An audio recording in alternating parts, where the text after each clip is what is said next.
দরকার। রব্বে করিম বলে একটা কাজ করো, তুমি তোমার ঘরে চলে যাও, যাই নামাজটা বিছাই নাও, যাই নামাজটা বিছাই নাও।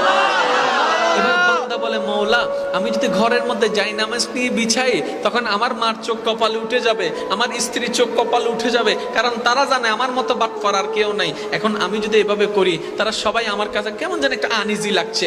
রব্বে করিম বলে, এটাও তুমি পারবা না? ইয়া রব, কেমন যেন আনিজি লাগছে।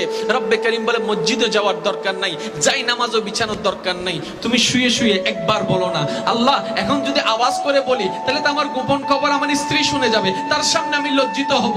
মওলা আমি যদি আওয়াজ করে বলি, আমার ভাই শুনে যাবে, আমি তো বেইজ্জত হয়ে যাব। রব্বে করিম বলে, এটাও যদি না পারো বান্দারে, মসজিদে যাওয়ার দরকার নাই, যাই নামাজ বিছানোর দরকার নাই, আওয়াজ করার দরকার নাই, তুই জমিনের থেকে মন থেকে একবার বল, মওলা